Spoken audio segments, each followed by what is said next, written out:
Pilih yang mana ya? Yang ini atau yang ini? Jadi bingung. Hari ini kita akan belajar tentang nutrisi pada makanan.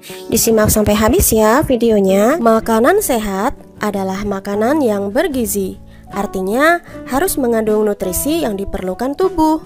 Misalnya karbohidrat, protein, lemak, vitamin, mineral, dan juga air. Karbohidrat. Siapa sih yang tak kenal dengan nasi?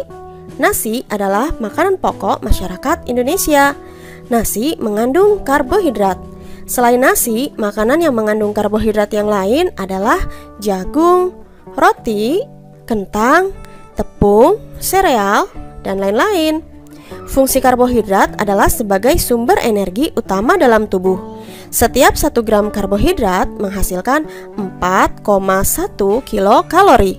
Konsumsi karbohidrat yang terlalu berlebihan dapat menyebabkan penyakit diabetes.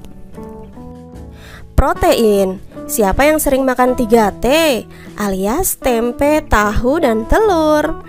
Makanan itu banyak proteinnya loh.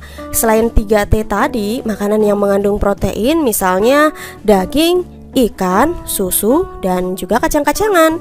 Protein dibutuhkan sebagai penghasil energi seperti halnya karbohidrat. Selain itu, protein juga berperan untuk pertumbuhan dan mengganti sel tubuh yang rusak, pembentuk enzim dan hormon, dan pembentuk antibodi atau sistem kekebalan tubuh. Jika anak kekurangan protein, maka dapat menyebabkan penyakit kwashiorkor atau biasa disebut dengan busung lapar. Lemak. Hati-hati mengkonsumsi terlalu banyak makanan berlemak ya adik-adik. Bisa-bisa kolesterol meningkat yang dapat menyebabkan penyakit jantung dan juga stroke. Misalnya, makanan yang mengandung lemak antara lain daging, susu, keju, dan juga makanan-makanan yang berminyak. Lemak berperan sebagai sumber energi yang terbesar bagi tubuh. Lemak juga berperan sebagai pelarut vitamin A, D, E, dan K. Kemudian pelindung dari suhu rendah dan juga penahan dari rasa lapar. Vitamin. Buah dan sayur kaya akan vitamin. Vitamin diperlukan tubuh dalam jumlah sedikit namun tetap harus ada karena dapat mencegah beberapa penyakit.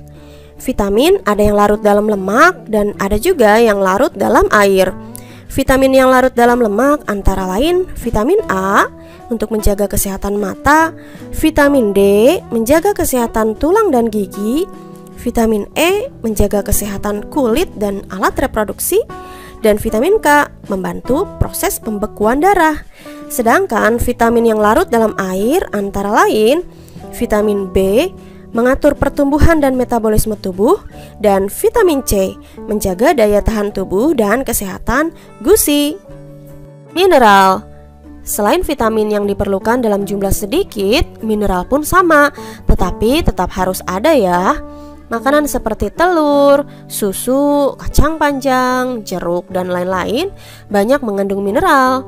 Beberapa contoh mineral yang penting bagi tubuh antara lain kalsium dan fosfor sebagai bahan pembentuk tulang dan gigi, zat besi sebagai bahan utama penyusun hemoglobin pada sel darah merah, yodium sebagai sumber hormon tiroksin yang dapat mencegah penyakit gondok, natrium dan kalium yang dapat mempercepat penghantaran impuls pada saraf dan juga kerja pada otot. Nah, satu lagi adalah air. Sekitar 60-80% sel tubuh makhluk hidup terdiri atas air. Tubuh dapat kehilangan air ketika bernapas, berkeringat, buang air kecil, maupun buang air besar.